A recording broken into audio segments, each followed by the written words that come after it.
자, 오늘 본격적인 이야기를 나누기 전에요. 일단 영상부터 하나 보겠습니다. 자, 북한이요. 열병식에서 얼마 전에 공개한 저겁니다. 화성 20평.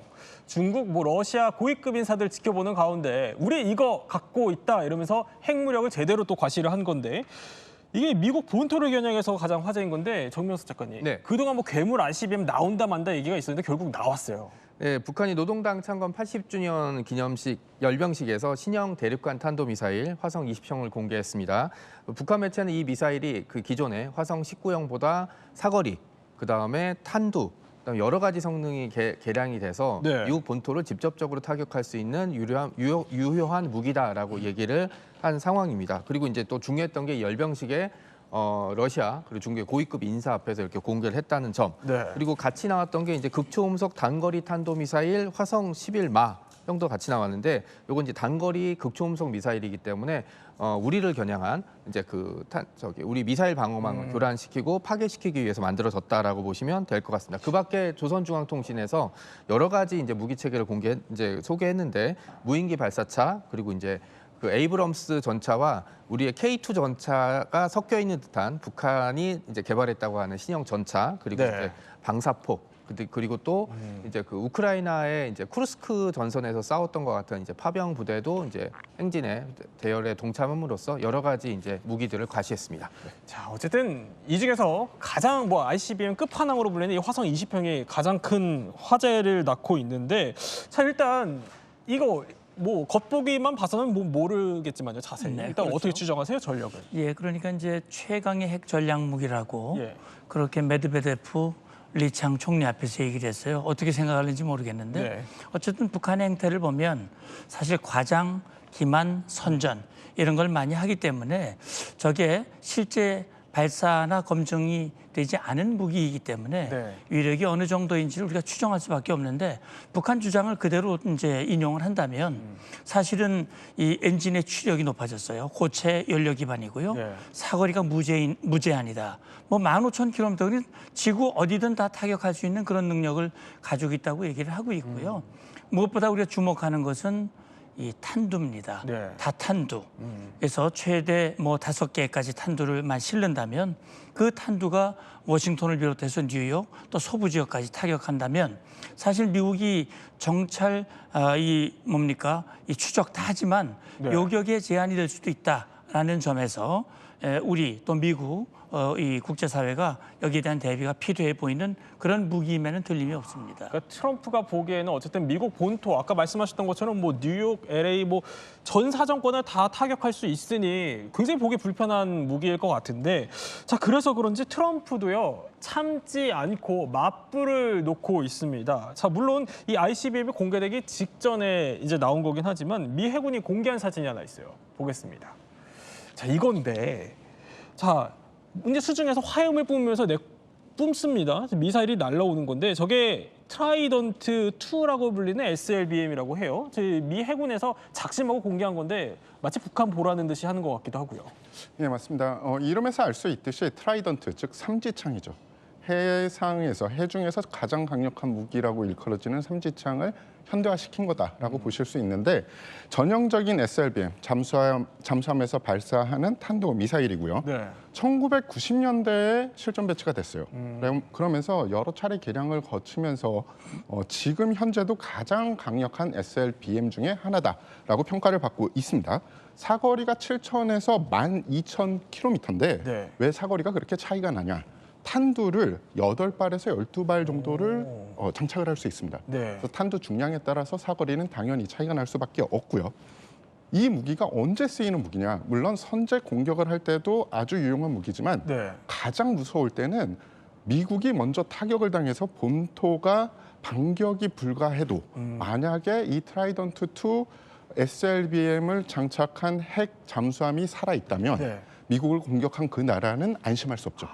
그러니까 언제나 살아있는 등 뒤의 칼이다라고 예. 생각하시면 됩니다. 등 뒤에 칼이다. 아니 그러면 북한은 ICBM 끝판왕 내세우고 미국은 지금 SLBM 끝판왕 내세우고 지금 거의 강대강 대치를 벌이고 있는 건데 자, 이 상황이요. 단순히 좀 무기 과시에 그치지는 않습니다. 그 이유가 트럼프가 지난달에요. 아니 장성들을 한 800명 모아놓고요. 이런 발언을 했습니다. 한번 들어볼까요? I'm thrilled to be here this morning to address the senior leadership of what is once again known around the world as the Department of War. I rebuilt our nuclear, as you probably know, but we'll upgrade that also and just hope we never have to use it. We have to hope we never have to use it.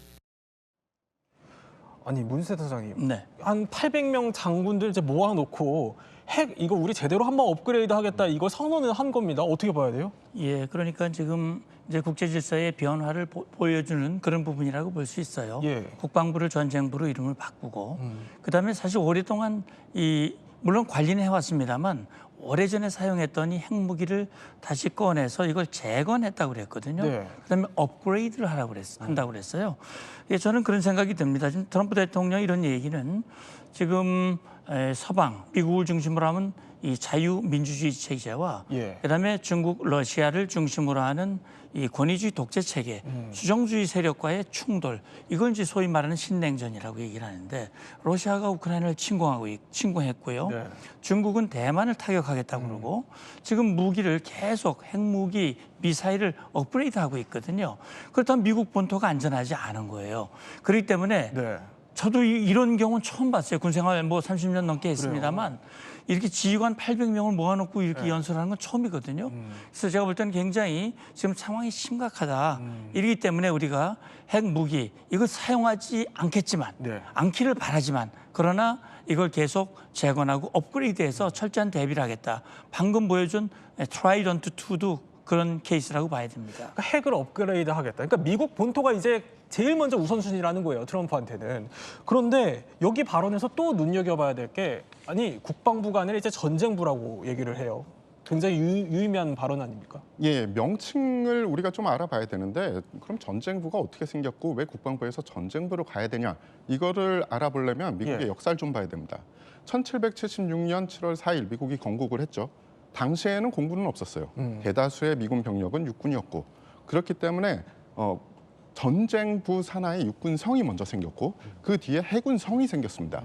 그리고 1947년 정도에 육군 항공대에서 공군이 독립을 하면서 공군성이 생겼어요. 네. 그 뒤에 국가군사기관이라는 명칭으로 잠시 유지가 되다가 1949년 정도에 전쟁부에서 국방부가 됩니다. 그러면서 국방부가 쭉 유지가 됐죠. 네. 그게 바로 이 직전까지, 그러니까 트럼프 행정부 2기 명칭 바꾸기 전까지 계속 국방부가 유지됐다가 이번에 바뀐 거예요. 자, 그러면 바뀐 데에 대한 정치적인 해석과 함의가 뭐냐? 트럼프 행정부, 트럼프 자신과 트럼프의 싱크탱크가 보기에는 미군이 가장 위대했던 때는 전쟁부였을 때죠. 그 뒤로는 미군의 세력이 점점 줄어왔다라고 느낀 겁니다. 그럼 트럼프의 유명한 캐치프레이즈, 미국을 유명하게, 미군을 위대하게라고 하려면 다시 명칭을 바꿔야 되는 거죠. 그래서 미군 체제를 개선하는 데 있어서 이제는 명칭도 바꿔야 돼. 그래서 우리는 국방부 버리고 전쟁부로 간다라는 게 그들의 생각인 것 같습니다. 마치 이 전쟁부가 언제든 미국은 이제 전쟁을 할 준비가 되어 있다 이런 시그널로 읽히기도 해요. 자, 트럼프가 그러면 이렇게 핵을 업그레이드에 나서고 있는 속내를 한번 저희가 분석해 보겠습니다. 자, 먼저 왜 이렇게 핵 전력 강화에 목매냐? 북중러 반미 연합에 대항한다는 겁니다. 정문수 작가님, 얼마 전에 그天安문 막내에 올랐던 그 얘기 같고요. 맞습니다. 그 트럼프의 계속되는 핵 관련 발언은 아마 단순한 뭐 군비 증강 선언이나 뭐 그냥 구호가 아니라 러시아와 중국 그리고 이제 북한이 점점 밀착하게 되는 지점들. 그러니까 아마 미국 입장에선 제2차 세계대전 때 맞서 싸웠던 나치 독일과 이탈리아 그리고 일본을 떠올리게 할 수밖에 없는 그런 지점들이거든요. 특히 네. 이제 시진핑 주석이 주도한 항일 전쟁 승리 80주년 기념식에서 다양한 무기들이 나왔는데 그중에 극초음속 미사일 둥펑 17 그리고 드론 핵 탑재 뭐 가능한 여러 가지 무기 체계들이 사실상 미국을 직접적으로 겨냥하고 있다라는 메시지를 보여준 거나 다름이 없거든요. 그리고 네. 여기에 이제 푸틴 대통령 그리고 김정은 위원장이 참석하면서 반미 군사연대가 이제 만들어졌고 이 지점이 아마 트럼프 대통령 입장에선 감히 나한테 하고 약간 이제 좀 긁힌 지점들이 있지 않았을까라고 추정해 보고 있습니다. 감히 미국에게 이제 도전장을 내미느냐 이런 분석인 것 같아요. 근데 실질적으로 중국을 일단 따져보면 중국의 핵 역량이 그 정도로 위협이 됩니까? 예, 중국은 핵 삼축이라고 흔히 이야기를 하는데 예. 우리가 삼축에 들어가기 전에 핵무기를 완성시키려면 어떤 요소가 있어야 되냐를 먼저 알아봐야 됩니다. 첫 번째는 신뢰성 높고 파괴력이 좋은 핵 탄두가 있어야 되고요. 핵 탄두를 어디까지 날릴 수 있는 혹은 배달할 수 있는 투발체가 있어야 됩니다. 네. 그래서 이 두 개가 버무려졌을 때 또 한 부분에서만 되면 안 되고 지상, 공중, 해상에서 다양하게 투발할 수 있는 수단이 완비돼 있어야지 비로소 핵 무력이 완성이 됐다라고 이야기를 하는데 그럼 이번 열병식에서 중국이 보여준 네. 그 핵 무기들을 육상에서부터 이제 공중까지 다 한번 말씀드리겠습니다. 예. 육상에서는 둥펑 60일. 저거요? 예, 맞습니다. 고체 연료 추진 방식의 대륙간 탄도 탄으로 사거리가 약 14,000km입니다. 그러니까 미국의 전역을 다 타격할 수 있다라는 거고요. 탄두부 역시 다탄두로 되어 있어서 한 발을 발사를 해서 미국의 여러 전략 거점을 동시에 타격할 수 있는 무기 체계고요. 해상에는 잠수함 발사 탄도 미사일인 쥐랑 3를 이번에 소개했고 역시 전략 원자력 잠수함에서 발사되는 미사일로 역시 다탄두로 돼 있어요. 네. 한 발을 쏴도 미국의 여러 지점을 타격할 수 있는 무기입니다. 공중에서는 전략 폭격기에서 운영이 가능한 공중 발사 탄도 미사일 G랑 E를 공개를 하면서 핵 삼축이 육상, 해상, 공중에서 완벽하게 됐다라는 것을 보여줬고요. 자, 이 정도로 끝나는 게 아니라 우리는 무인 체계 역시 준비돼 있다라고 해서 보여준 게 있는데 네. 초대형 무인 잠수정이 공개가 됐습니다. 물론 지금은 핵 추진도 아니고 핵 탄두가 장착된다는 어떤 증거는 없지만 유사시가 되면 충분히 장착을 할 수 있고 앞으로 핵 추진으로도 발전할 수 있다라는 게 전문가들의 분석입니다. 자, 이렇게 하나하나 무기를 통해서 분석을 해주셨는데 북한은 어떻습니까? 그럼 북중러의 북한이요. 예, 북한 같은 경우는 지금 삼축이라고 얘기한다면 예. 지금 방금 말씀하신 대로 앞서 얘기했던 화성 20 같으면은 지상에서 발사하는 거잖아요. 예. 근데 이제 해상에서 발사하는 다시 말하면 잠수함에서 발사하는 잠수함 발사 탄도미사일. 그러면 중요한 건 지금 북한이 잠수함이 뭐 한 50척 정도 된다고 얘기를 하지만 사실은 이 핵 동력을 이용한 네. 다시 말하면 원자력 추진 잠수함 지금 없단 말이죠. 그래서 김정은이 지난번에 그걸 한 5,000톤급으로 추정되는 그런 이 핵잠수함을 지금 개발하고 있다라고 얘기인데 지금 화면에 나오는 저거는요. 이 김군옥 잠수함이라서 3,000톤급인데 재래식 잠수함을 일부 좀 개조를 해가지고 SLBM을 발사할 수 있는 네. 저런 그 발사대를 만들었긴 했지만 저게 제대로 지금 가동이 안 되고 있어요. 그래서 지금 북한은 해상에서 다시 말하면 핵추진 잠수함 이 들키지 않고 미국 가까이 갈 수 있는 그 잠수함 체계가 아직 구비가 안 돼 있고요. 네. 역시 전략 폭격기 같은 건 지금 없는 거죠. 어쨌든 지금 중국이라든지 미국이라든지 러시아가 가지고 있는 그 정도 수준은 되지 않지만 네. 적어도 지상에서 발사하는 이 ICBM만큼은 지금 상당한 발전을 이루고 있다 이렇게 볼 수 있습니다. 자, 이렇게 중국, 북한을 살펴봤다면 이제 남은 건 러시아를 한번 살펴봐야겠죠. 자, 두 번째 이유 한번 넘어가 보겠습니다. 자, 두 번째 이유는 그러니까 러시아로부터 직접적인 핵 위협을 받고 있기 때문이라는 건데, 자, 이 부분 트럼프의 언급 한번 들어보겠습니다. We were a little bit threatened by Russia recently, and I sent a submarine, nuclear submarine, the most lethal weapon ever made. We're 25 years ahead of Russia and China in submarine. 그러니까 저렇게 핵을 업그레이드하게 된 계기가 러시아로부터 좀 위협을 받았다 이 얘기예요. 무슨 예, 그러니까 이제 미국을 향해서 우크라이나 돕지 말라는 얘기죠. 적어도 우리는 핵을 가지고 있어. 메드베데프 최근에 평양을 갔던 그 국가안보회의 부의장이 그런 얘기를 했어요. 그 데드 핸드라고 하는 걸 얘기를 했는데 네. 그 데드 핸드라는 게 뭐냐면 구소련 시절에 만약에 이 소련이 공격을 받아가지고 결국 지휘부가 다 이제 이 괴멸된다면은 자기들은 자동적으로 보복할 수 있는 그런 이 체계가 갖춰져 있다. 네. 그래서 미국이 그런 식으로 우리 러시아를 도전한다면 우리는 강력한 핵 능력이 있다라고 하는 것을 보여준 건데 트럼프 대통령 말이 재밌어요. 약간 위협을 받았다고 그랬고 우리가 25년을 앞서 있다고 얘기를 했어요. 그러니까 우리는 강력한 힘을 가지고 있다는 걸 한번 러시아에다가 다시 강조를 한 것이죠. 자, 약간 뭐 위협을 받았다라고는 하지만 근데 러시아도 또 만만치 않은 게 특히 핵 잠수함의 위력을 무시할 수가 없어요. 태상호 기자님 보면은 몇 년 전에 이 스텔스 핵 잠수함 이거 공개한 적이 있었잖아요, 러시아가. 예, 뭐 정확하게 스텔스 핵 잠수함이라고 부를 수 있을지 모르겠지만 예. 그 잠수함의 한 명은 벨그로드라는 함이고요. 2022년에 러시아 해군에 인계된 최신형 핵 추진 잠수함입니다. 그래요. 이 잠수함이 특징이 있어요. 전장이 184m에 달합니다. 네. 일반 잠수함보다 훨씬 크죠. 비슷한 임무를 수행하는 미군의 핵 잠수함이 170여 미터인 거에 비하면 10m 정도가 긴데 그 이유가 포세이돈이라는 핵 추진 어뢰가 있습니다. 네. 그 어뢰를 운영을 하려면 잠수함 길이가 길어질 수밖에 없고요.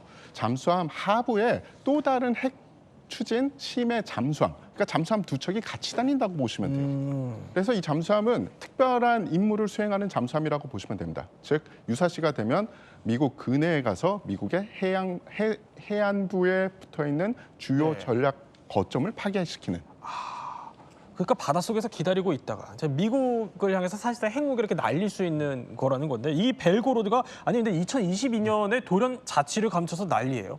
네, 핵잠수함의 특성 중에 하나가 오랫동안 이제 바닷속에서 예. 조용히 숨어 있을 수 있거든요. 그래서 핵잠수함 별명이 바다의 자객, 바다의 비수라고 부르는 건데 2022년에 벨고로드가 출항한 이후에 행적을 놓쳤다라는 기록이 났으니까 정확히는 안 보였다, 자취와 감췄다라기보다는 이런 고가치의 핵잠수함 같은 경우는 이미 출항한 시점부터 네. 미국이나 다른 서방권에서 감시 자산을 투입해서 감시를 하거든요. 그러니까 이 감시 자산이 이제 동원됐지만 이 벨고로드 함을 놓친 게 분명해요. 그래서 이제 그 여기 언론에서 계속 자취를 감췄다라고 나왔던 건 정확히는 감시를 놓쳤다라고 보시면 될 것 같고요.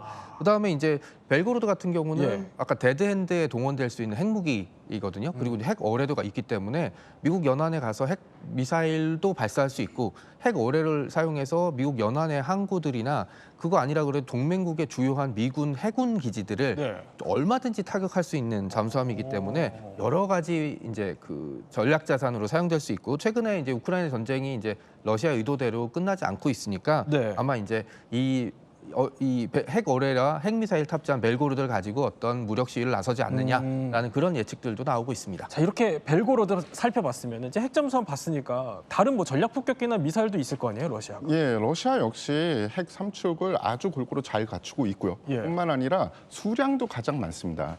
그리고 구식 핵무기만 가지고 있는 게 아니라 사마르트 같은 최신형 ICBM 역시 보유를 하고 있고요.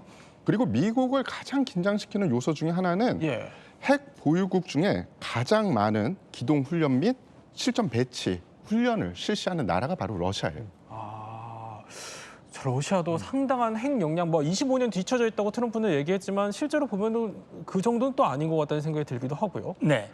자 그러면 이게 궁금합니다. 트럼프가 계속해서 정명수 작가님. 네.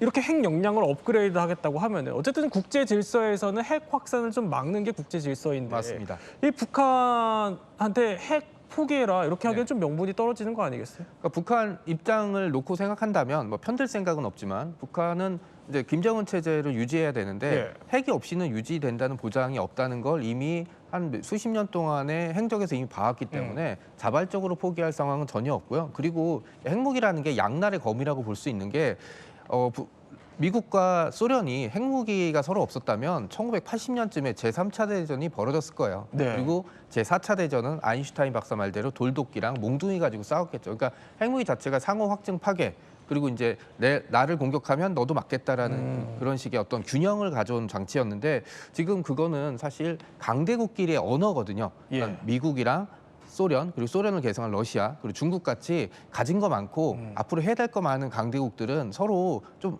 챙겨야 될 게 많기 때문에 상대방한테 야 너 쏘지 마 그리고 우리도 안 쏠게라는 어떤 상호 간의 신뢰성 그러니까 냉전 시기에도 미국과 소련이 한 라인을 유지했던 이유가 그것 때문이거든요. 그런데 북한이나 다른 나라 같이 국제적인 신뢰도나 영향력이 낮은 국가에서 오직 핵무기만 가지고 있고 이게 이제 계속 언급이 되고 그다음에 또 중요한 게 이제 트럼프가 이제 원래 미국의 핵 정책은 쏘지 않으면 우리도 쏘지 않겠다라는 거였었는데 이제 북한이 이렇게 나와서 우리는 그럼 선제 타격을 할 수도 있다라는 뉘앙스가 보이는 순간 다른 나라들은 북한이나 다른 나라들은 미친 듯이 보복 능력을 갖추겠죠. 그러니까 어떻게 보면은 핵 질서가 더 어지러워질 수도 있는 지점이 생기는 거죠. 네. 어쨌든 이렇게 어지러워지는 핵 질서에도 불구하고 미국 본토에 대한 위협이 계속해서 고조되고 있기 때문에 이제 핵 전력 업그레이드 이거는 필수다라는 게 트럼프의 인식인 것 같습니다. 그러면 어떻게 미국의 핵 전력을 업그레이드하겠다는 거냐 하나씩 살펴보겠습니다.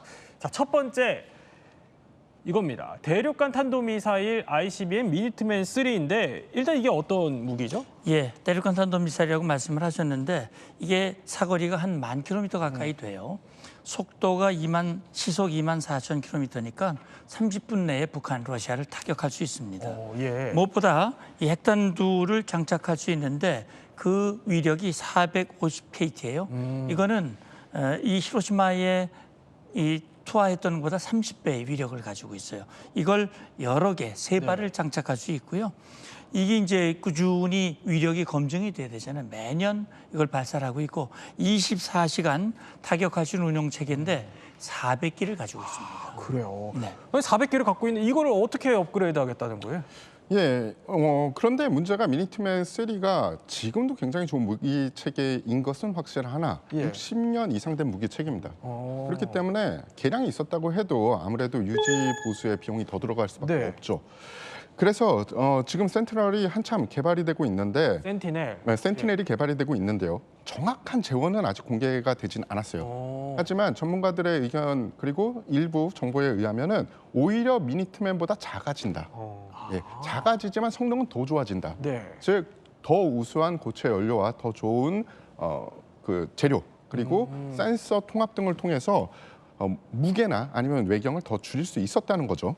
탄두부 특성은 미니트맨 3와 거의 대등소이할 것이라고 알려져 있고요.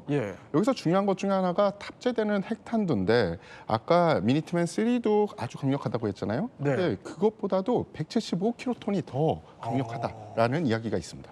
자, 그러면 이제 해상 무기도 한번 살펴봐야겠죠. 3대 핵 전력 가운데 두 번째 전략 핵 잠수함인데 일단 이건 어떤 특징이 있죠? 그러니까 오하이오급 전략 핵 잠수함, 그러니까 SSBN으로 분류가 되는데 잠수함에 핵탄도 미사일을 장착해서 유사시에 이제 발사할 수 있는 이런 이제 무기 체계입니다. 오하이오급 전략 잠수함은 170m의 길이에 그다음에 SLBM, 그러니까 수중에서 발사하는 핵탄두를 약 20기 정도 탑재할 수 있는데 이제 분량을 늘리면 80기까지 좀 늘릴 수 있다. 그런 얘기가 있습니다. 하지만 이제 냉전이 끝나고 나서 이 일부 잠수함들을 토마호크 미사일을 탑재한 이제 미사일로 개량을 좀 했는데 아직도 괜찮은 성능을 자랑하고 있긴 하지만 이것 역시 1970년대부터 90년대까지 도입이 됐기 때문에 또 원자로 사용하고 있잖아요. 그러니까 이거를 교체할 시기가 와서 이제 차기 잠수함을 좀 개발하고 있는 중이죠. 그래서 차기 잠수함으로 개발이 되는 게 바로 이겁니다.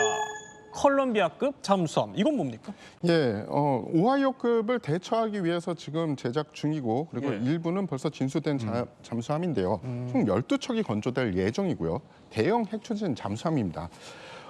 만재 배수량이 약 28,000톤급이에요. 길이가 170m. 그러니까 러시아 잠수함보다는 약간 작지만 그래도 현존하는 최고의 잠수함이다라고 이야기하기에 부족함이 없죠. 16개의 트라이던트 2 D5 계열의 SLBM을 BM 발사관이 장착이 돼 있습니다. 즉 한 발만 해도 강력한데 그게 16발이 장착이 돼 있으니 어마어마한 거고요. 또 가장 큰 장점 중에 하나는 S1B 원자로를 장착을 하고 있어서 기존에는 뭐 10년에 한 번씩 연료를 바꿔야 되는데 42년 동안 핵 연료 교체 없이 지속 사용이 가능합니다.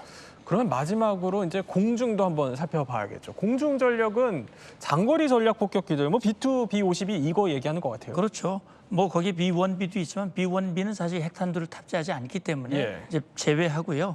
B2 폭격기 그러면 아마 스텔스 폭격기로 잘 알려져 있죠. 지난번에 벙커버스터를 이란에 떨어뜨린 이 폭격기로서 스텔스 기능을 가지고 있기 때문에 안전하게 핵 투발이 가능한 것이죠. 이 적에 노출이 되지 않고요. 그리고 두 번째 이 B52 전략 폭격기는 이 덩치가 커요. 근데 항속거리가 2만 킬로미터입니다. 그러니까 30톤의 폭탄을 싣고 6천여 킬로미터 날아가서 폭격하고 다시 복귀할 수 있는 그런 능력을 가지고 있어요. 그래서 여기에는 사거리 2천에서 3천에 이르는 공중발사 순항 미사일, 탄도 스텔스 미사일, 그리고 사정거리 200km의 공대지 핵미사일을 갖추고 있는데 공대지 미사일 같은 경우는 폭발력이 170kg 킬로톤, 그러면 히로시마보다 10배 이상 위력을 가진 탄두를 탑재할 수 있는 겁니다. 그렇군요. 그런데 이것도 또 이제 업그레이드가 될 예정입니다. 뭐냐면은요. 이렇게요. B-21이 이게 지난해에 새롭게 공개가 됐어요. 예, 작년에 공개된 따끈따끈한 무기 체계인데요. 기존 B2와 비슷한 이 가오리 형상이지만 전체적으로 작아졌습니다. 그리고 별명 자체가 침입자예요. 그 별명이 나온 유래가 뭐냐면은 네. 레이더망으로 보면은 거의 골프공 정도로 보인다. 그러니까 작은 새보다 더 작아 보이는 겁니다. 그래서 어디든지 침투가 가능하고 전략적인 폭격이 가능하다라는 의미를 담고 있는데요. 이 기체의 가장 큰 특징 중에 하나는 스텔스 플러스 무인 운영이 가능한 기체다. 준비가 돼 있는 기체다라는 점입니다. 자, 이렇게 미국을 중심으로 해서 이제 전 세계가 어떻게 보면 핵 전력을 업그레이드하고 있는 이 상황들을 저희가 한번 살펴봤어요. 그럼 우리는 뭘 대비해야 됩니까? 예, 우리로서는 우리 국가 안보를 위해서 우리의 대응 역량을 강화해야 되는데 우리는 핵무기를 가지고 있지 않기 때문에 미국으로부터 확장 억제, 다시 말하면 CNI라고 하는 재래식 핵무기 확장 억제를 강화하는데 신뢰성과 실효성을 높이고요.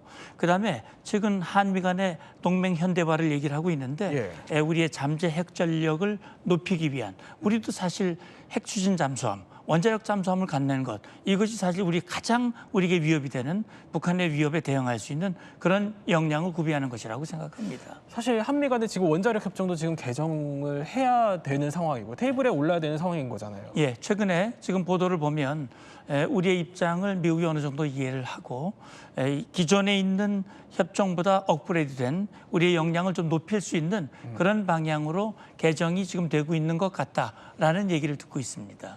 어떻게 업그레이드 해야 됩니까? 뭐 여러 가지 업그레이드가 있을 수 있는데 저는 여기서 말씀드리고 싶은 것은 뭐냐면은 그 말씀하신 거에 덧붙여서 우리가 회복 탄력성을 좀 생각을 해야 됩니다. 즉 공격을 당해도 어느 정도 방어가 가능한, 그래서 더 많은 사람들을 살리고 그리고 빨리 회복해서 다음을 진행할 수 있어야죠. 네. 이렇게 세 분과 함께 또 미국의 업그레이드된 핵 전력에 대해서 한번 이야기 나눠봤습니다.